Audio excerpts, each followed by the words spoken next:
All right. I wanted to talk about Hakeem Jeffries as it pertains to Israel, Iran, the war that's currently going on between our country and Israel against Iran. And Iran is counterattacking everybody in the region, but he's targeting military bases. Why is this so important that we're speaking about Hakeem Jeffries? Because in my opinion, from the information I found out, and again, this is all alleged, but there's strong evidence to state that this could be, very, very true, very, very accurate. Hakeem Jeffries has to go. And not because he's black, not because he's from Brooklyn, not because he's a bad guy, but because this moment needs a wartime general, in my opinion. And we got a man who talks like he's reading a legal disclaimer at the end of a prescription commercial. I want you guys to really think about what's going on in this particular conflict. At the front of it, you may believe that the Republicans are the ones who started this war in the likes of President Trump. But again, who's funding the war? See, President Trump can get credit at starting this. Israel did a preemptive attack, and then America, with their partners in the region, did a secondary attack. But the question is, who's funding the war? Now, majority of us already know, well, it's the way by American tax dollars. Well, a lot of us would like to believe or allude to that, oh, it's the Republicans because everybody's airtight with Israel. But as I've been keep telling you guys, that even though it may seem on the surface as a three-party system or even two-party system, with the Democrats, the independents, and the Republicans, or just the Democrats and Republicans, because majority of independents more likely lean towards the Democratic Party. But I keep telling you guys, it's a one-party system. Now, if you're a Democrat watching this right now, stop acting like leadership is a birthright. Leadership is a job.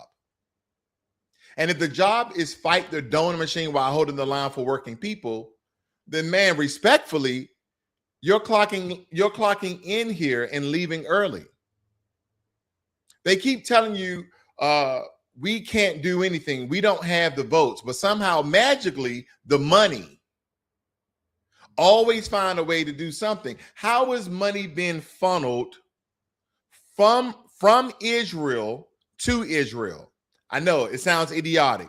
How does money get funneled from Israel, okay, like AIPAC, to Israel by the way of lobbying? What they do, they are very supportive of politicians who's running from some sort of office.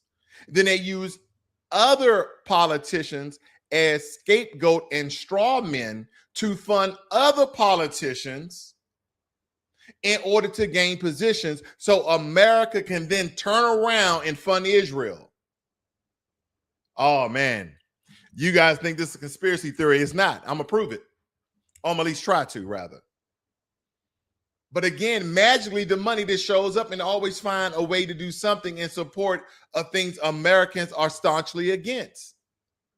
The voters can't get a public option. The voters can't get ICE dismantled.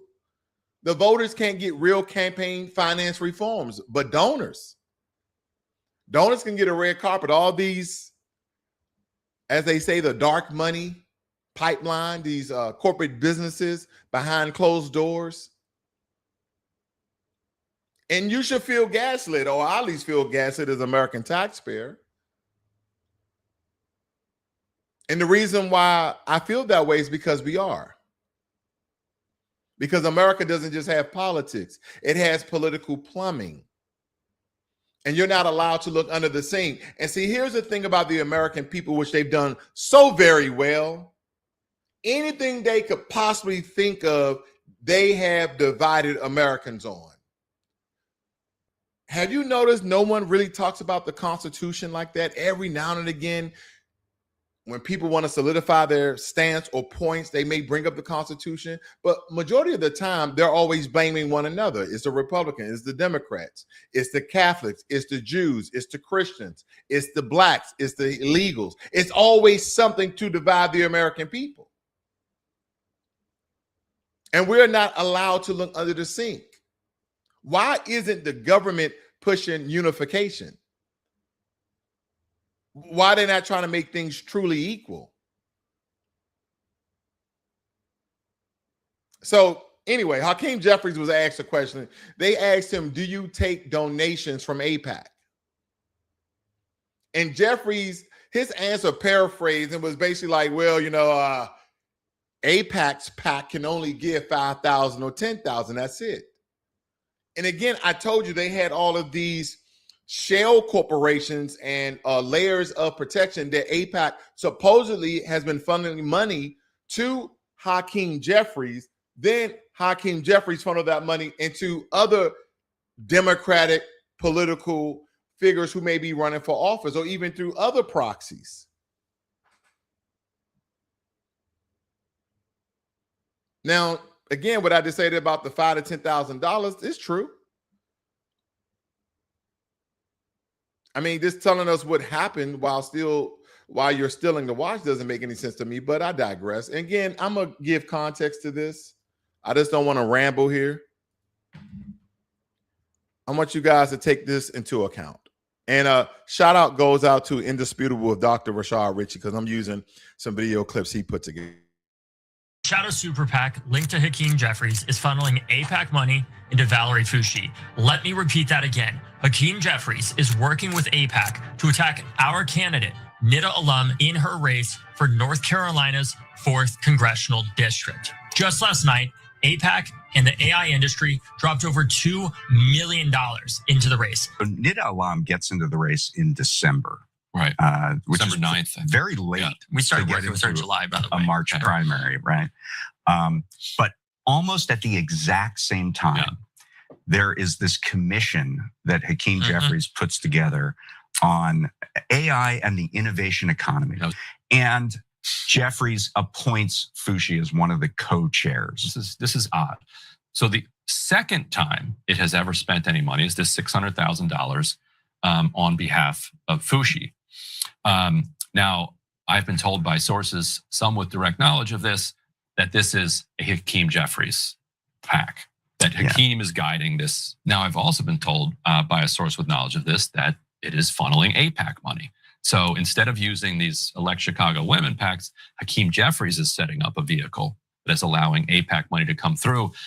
And we know how they're doing it thanks to Matthew Eady's reporting. Matthew Eady recently discovered how AIPAC is hiding its donations using 3 campaigns for, you guessed it, Hakeem Jeffries, aka AIPAC Shakur. I created a graphic to help you understand how the secret campaigns are structured and why you won't be able to see AIPAC and FEC filings, but AIPAC will still be able to track donations through unique IDs and show candidates how much their network has donated to buy pro-Israel votes. And here is the graph. You can see it here, AIPAC. And then we have the democracy engine. 3 of these that are funneled through Hakeem Jeffries. So here's how it works, you guys. AIPAC directs its donors to the Pro-Israel Network website via email campaigns. And then the Pro-Israel Network uses Democracy Engine as its payment processor. That's AIPAC Shakur, that's Hakeem Jeffries. And then donations are recorded as individual donations from Democracy Engine. In the back end, each pro-Israel network campaign is recorded with a unique ID. AIPAC also sent directly to Hakeem Jeffries through this same process and using this Democracy Engine. AIPAC sends directly through this process to the Jeffries Victory Fund. Right. So then it raises. And then Jeffries gives to Article 1 PAC. All right, I think you guys get my drift, okay, about what's currently going on with Hakeem Jeffries.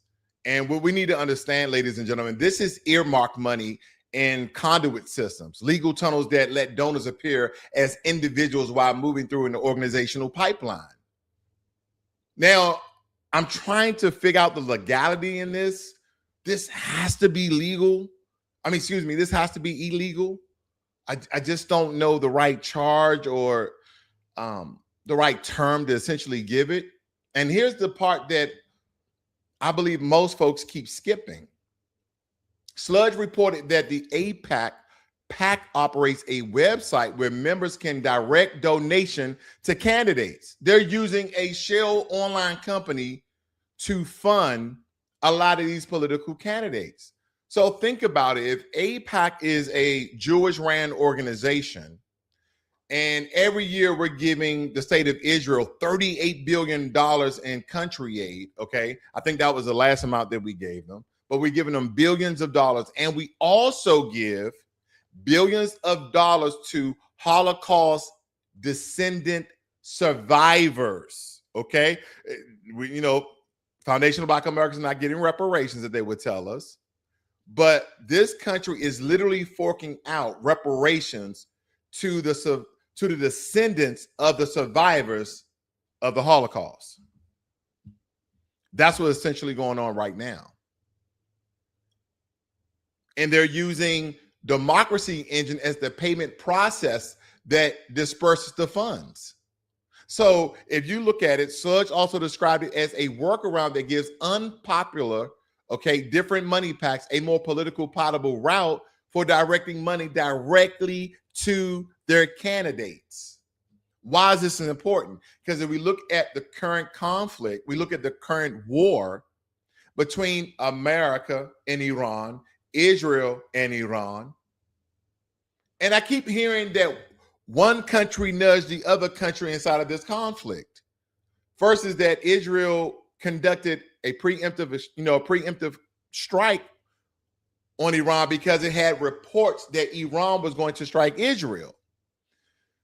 And then I had all these conflicting reports as I'm watching a lot of the Republican hopefuls, as well as Mark Rubio earlier, talk about the conflict, that they had these intelligence reports.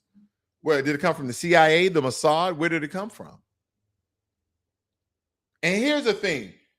They just do reports like they're talking to other governments. They're not really talking to the American people. They already have your vote. You can't reelect President Trump back into office. So again, on one hand, he's trying to stop war. On the other hand, he's starting war. It's like a constant contradiction.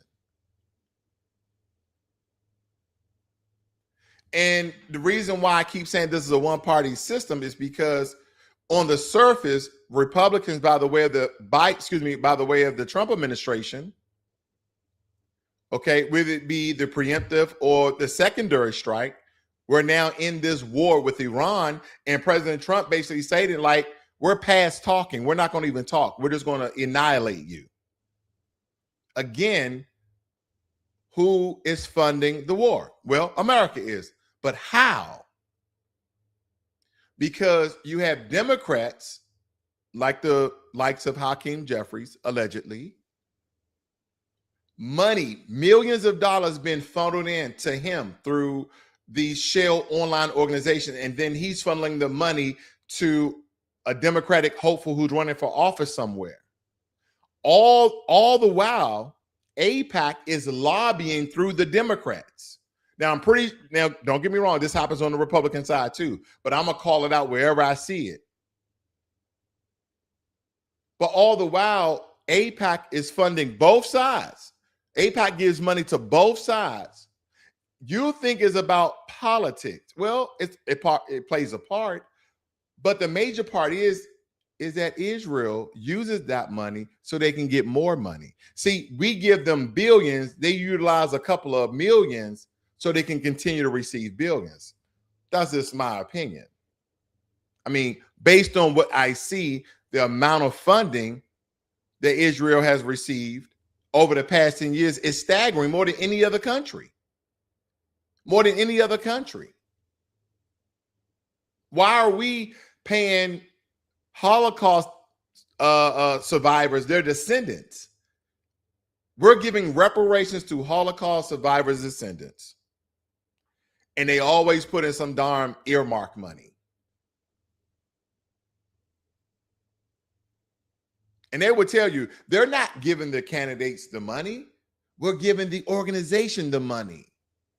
This is like a very polite heist. And yes, this is legal because the system is designed to be legal, as they tell us. Now, I know that the FEC, Federal Exchange Commission, they even explain how earmarked contributions work, that a PAC can act as a conduit forwarding earmarked contributions.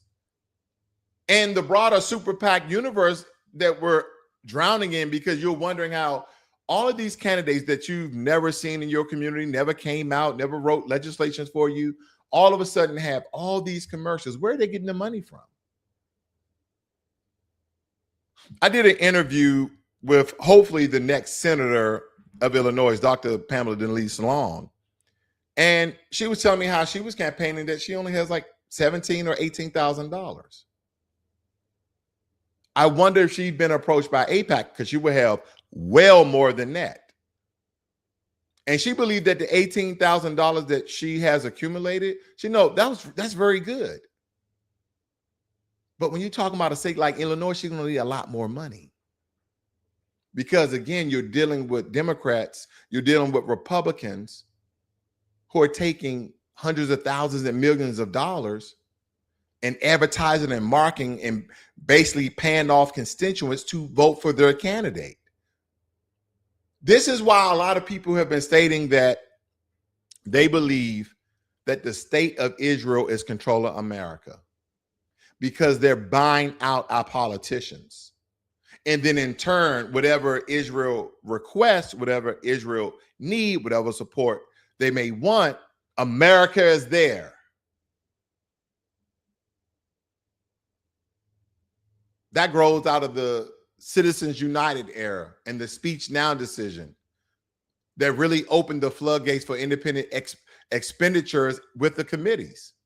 So when Jeffries acts like the AIPAC money issue is a cute little talking point, that's not leadership.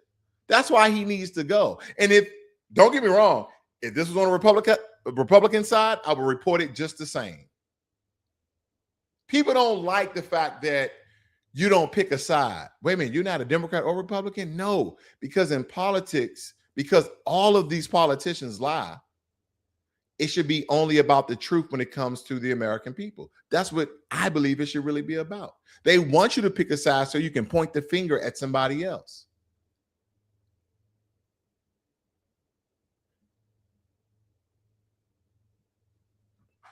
I'm just stating a fact here, because the Washington Post, they reported accusations in Illinois' Democratic primaries that AIPAC was influencing races through groups with no public AIPAC branding. Again, hiding behind these online shell companies. AIPAC don't want to even be affiliated. They don't want their name even mentioned. Why don't you want your name mentioned if you're funding candidates? You have something to hide? Damn right they have something to hide. Now, again, if you guys are not familiar with how important Hakeem Jeffries is, right? First of all, he's a member of the U.S. House of Representatives. He is the House Majority Leader, and he has served as a top Democrat since 2023. He's also the leader of the House Democratic Caucus since 2023. He's also a member of Gang of Eight. Yeah, the government actually have a name of a group called the Gang of Eight. And the Gang of Eight is a select group of 8 members of Congress who receives high-level briefings on classified intelligent matters. So I'm pretty sure he already knew what was going to happen before the American people. And to top it off, better family, because we know what this government sees on the surface of Hakeem Jeffries.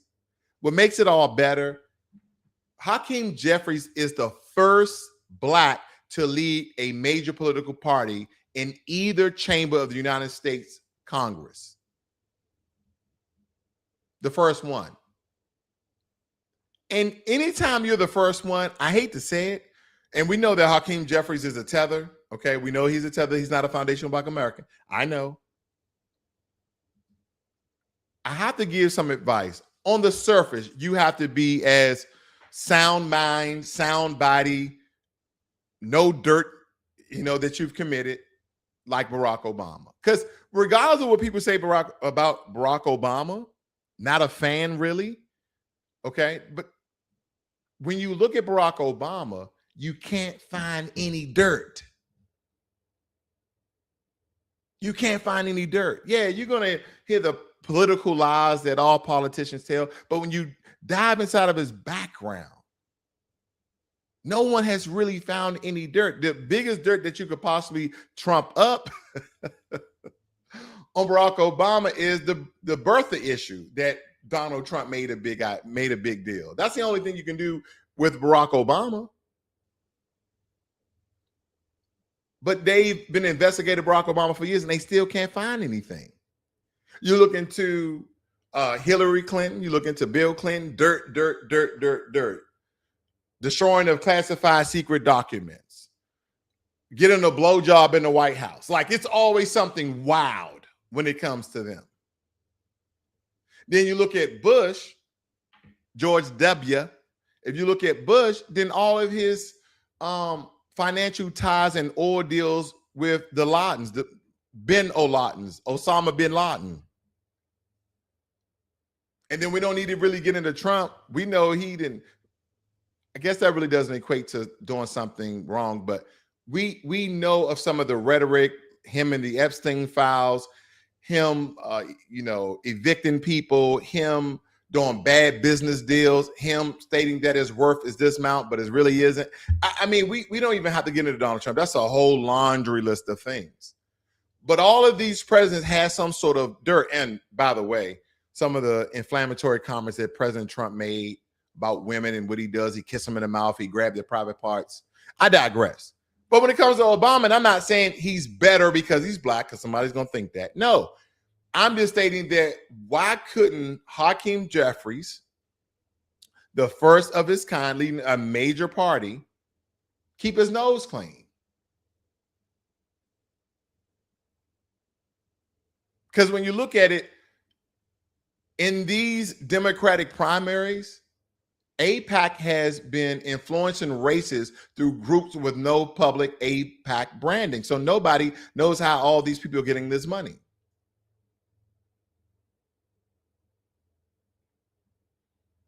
And also the Post cited roughly 2 years ago, a super PAC spent millions attacking Shushila Japal after the election, showing that AIPAC money flowing into that effort. Do you guys know that they're doing an investigation right now to see how much AIPAC money went to slander, and I think they supported some sort of political candidate in New York, so Mandawi, the new mayor of New York, wouldn't have that position.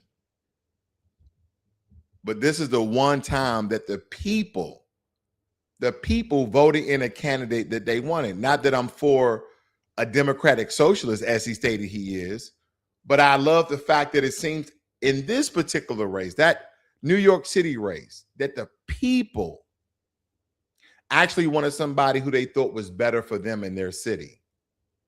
Because more times than not, ladies and gentlemen, there's hundreds of candidates that you probably will never see because they don't have big donor money that's backing them.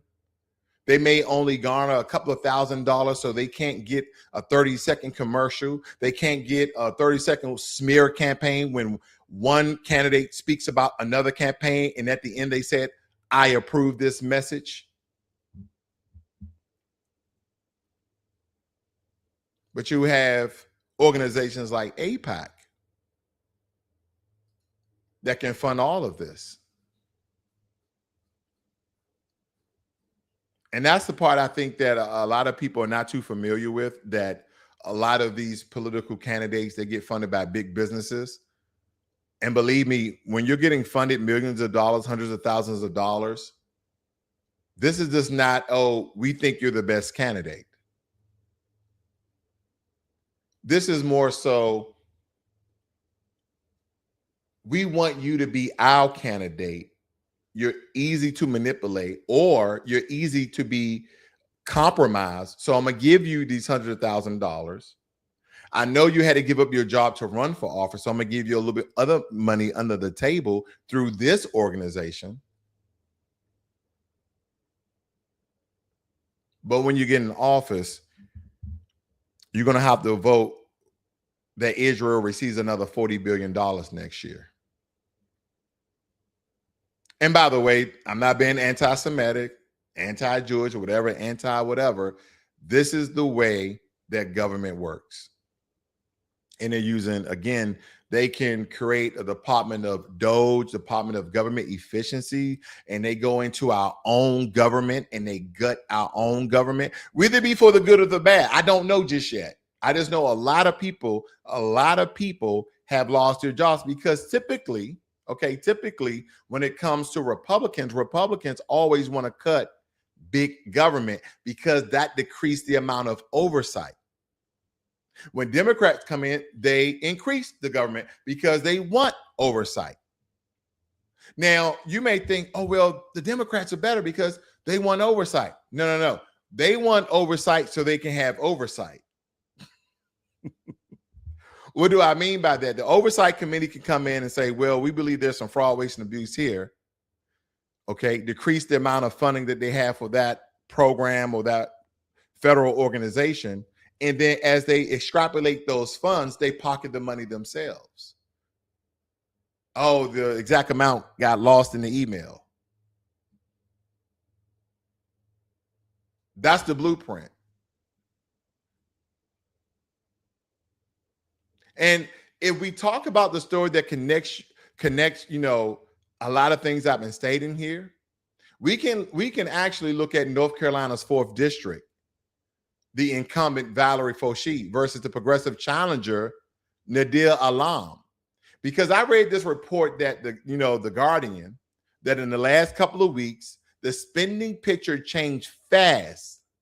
It changed like tremendously fast. It didn't even make sense, especially after Jobs and Democracy, which is a super PAC whose sole disclosure donor is Anthropic. You guys know who Anthropic is?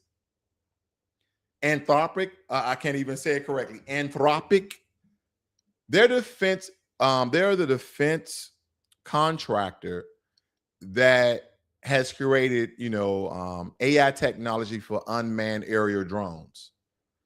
They're the ones that are now in court with the U.S. government because President Trump's want the technology to be unleashed. It wants to, whatever guardrails, whatever barriers that are in the AI software that prevents the government to do whatever it wants with this autonomous AI technology. Anthropic, like, no, we're not allowing that to happen because we don't have enough information to see how the AI would respond.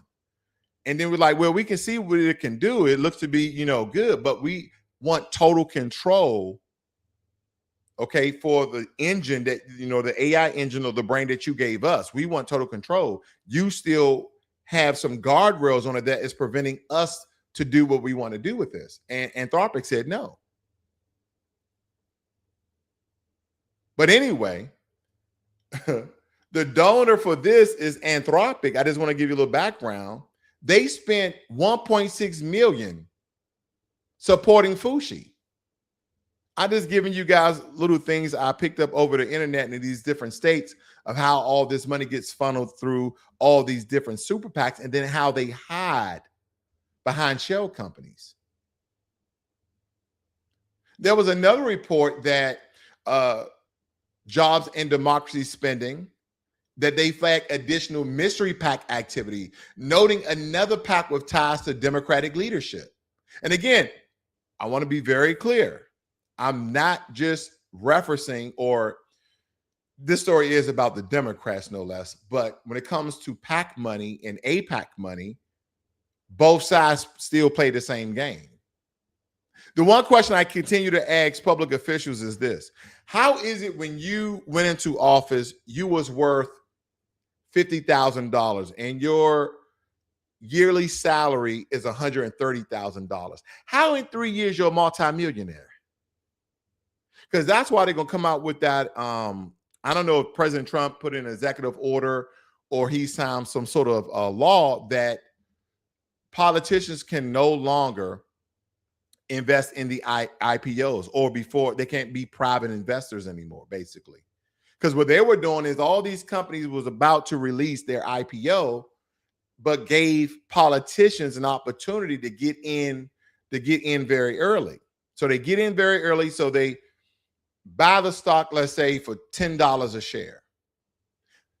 They started to push advertising and marketing how this stock or this company is going to change the world.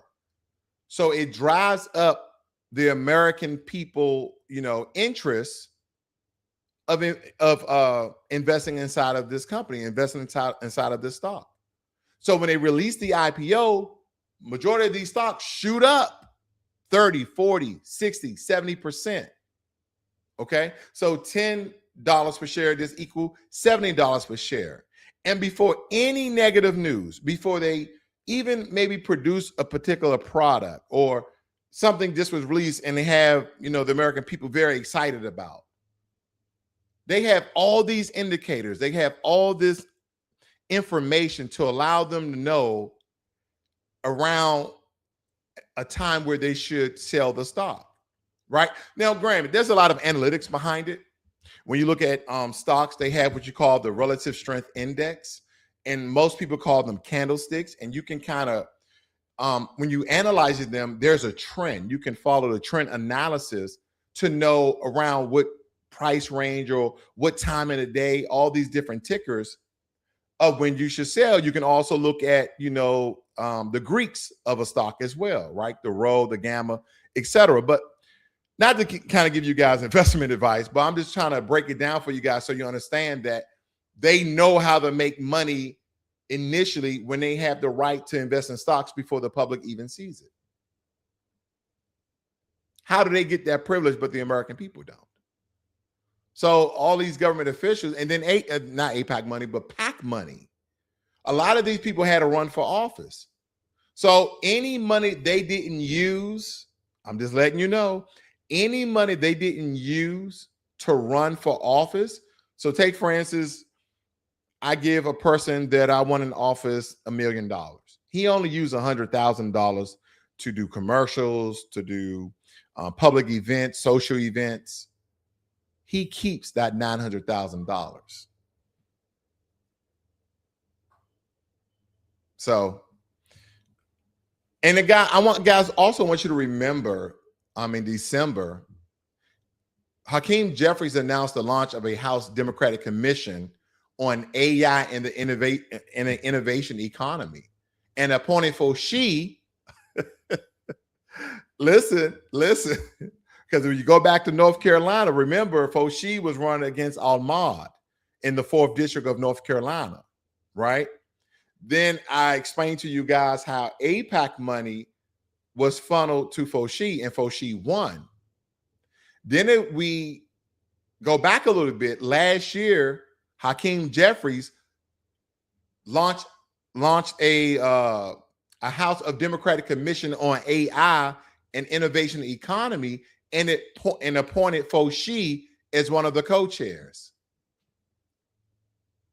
So if I were to translate the optics for you guys, you get leadership status, you get innovation credibility, you get a national profile bump.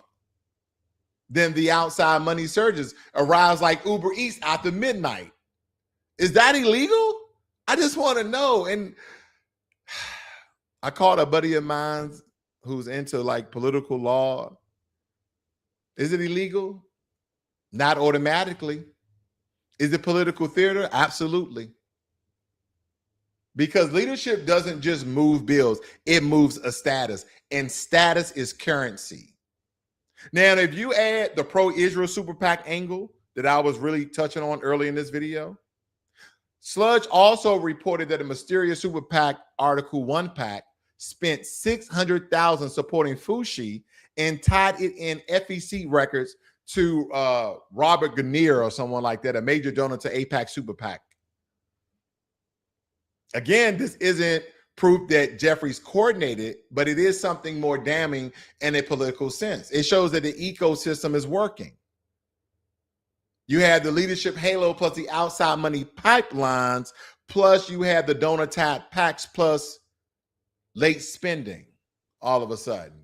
Again, that's not a conspiracy, but that's how Martin Washington, actually works. And as I told you before, leadership isn't just about donations. It's about what you do when the base is screaming for direction.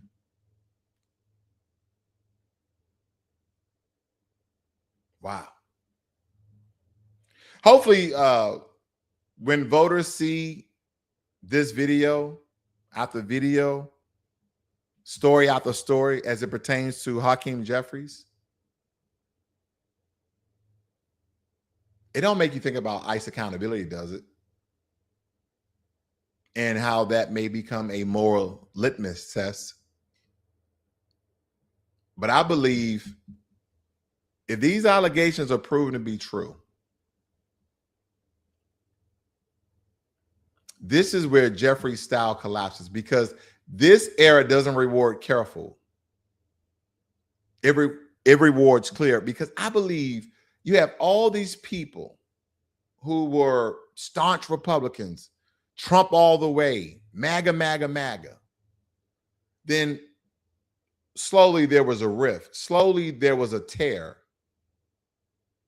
where people who were MAGA was like, no, I'm just a Republican.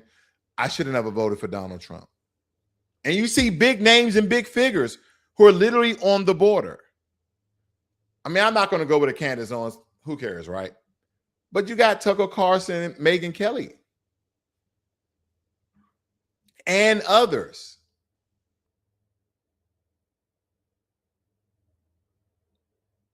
So people who thought Trump was a good choice, some of them, not all, he still has a lot of support, believe that wasn't the right choice, right? People who was 100% on immigration because they affected their community, they're still happy with their vote, from what I hear.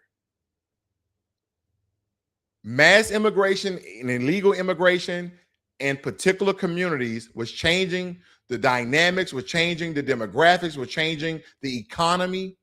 Those people, from what I hear, they're still happy. But everyone else, that none of that immigration stuff really affect them because they live in high status neighborhoods. Their kids go to private school, things like they live separate from everyday middle class Americans. They're splitting up with Donald Trump.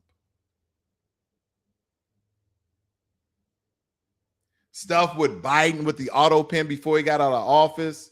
People signing things for him. They believe Kamala Harris was running the country. Them allowing millions of immigrants inside the country. But once they come inside the country, the Republicans are the ones who are employing them.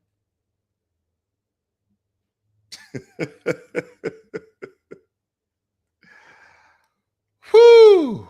Now we at war with Iran, with the likes of Israel. We got into this war. Now, here's the thing that keeps confusing me, because I keep hearing different politicians speak. I heard Israel felt pressured in order to get inside this war because of America. And then I heard the same thing from an American politician. I'm just like, are we going to get any people, right, left, Democrat, Republican, that's going to vote, that's going to run for office, who are just going to be okay people, like some trustworthy people like this? Just go do your job. And that's the thing about this American republic. Stop calling this a democracy. I don't think majority of Americans, because they don't teach us what a true democracy is. This is a republic, according to the Constitution. Once you cast your vote for whatever candidate, for whatever position, once you cast your vote and they are appointed, there's nothing else you can do to them. The only thing you can do is not vote for them again. That's the only thing you can do. Once they're in office, as long as they don't do nothing like totally illegal, I don't know. I don't even know what that means, right? Because a lot of these politicians on both sides do a lot of illegal things that everyday Americans will go to jail for. But that's why I have to say totally illegal, because they have a lot of loopholes in, in politics. But once you cast your vote, because this is a republic, that person is representing you, whether it be on a local, state, or federal level, in the Senate, in the Congress, it doesn't matter. They're your representative. They don't have to listen to you. They're just representing you because you voted them in, because you believe they were going to do what you asked them to do for you and your community. That's how a republic works. We don't live in a democracy, because some people are like, oh, we live in a Republican democracy. No, we do not. You know what? You want to know what a true democracy, in my opinion, would look like? That we vote for every single thing. When they are presenting bills to the American people, whether it be in the Build Back Better plan, all of those things, the American people will have to say so. And you can do it from home. They can assure that each American citizen gets an encrypted key, gets an encrypted number. You have to have a webcam if you want to vote from home, so they can read your eye retina, and maybe you even have a bio scanner for your fingerprint. We can do it at home. We have the security. And they would just increase security to 256-bit encryption. Maybe they want to route it to your local office so somehow it doesn't get hijacked going to a federal system. Whatever. We have enough technology to do it.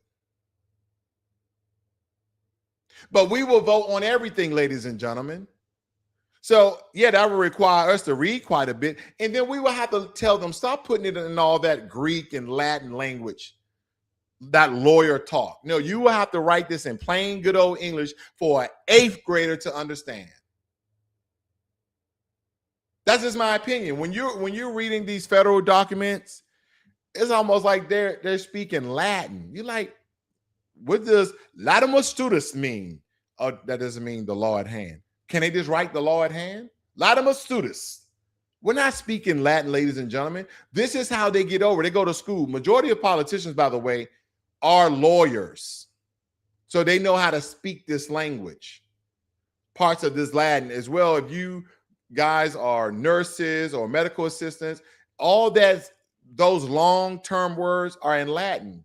When it comes to presenting this information to the American people to vote on, because we live in a true democracy, then they have to be good old plain 8th grader English. So the majority of Americans can understand. I don't see what's wrong with that. Would that happen? No. That won't happen.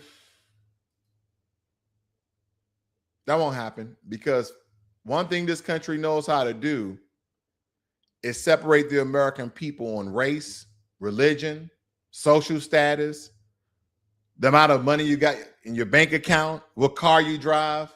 Whatever they can separate us on, they will. And unfortunately, they have. But Hakeem Jeffries, time to step down, big dog.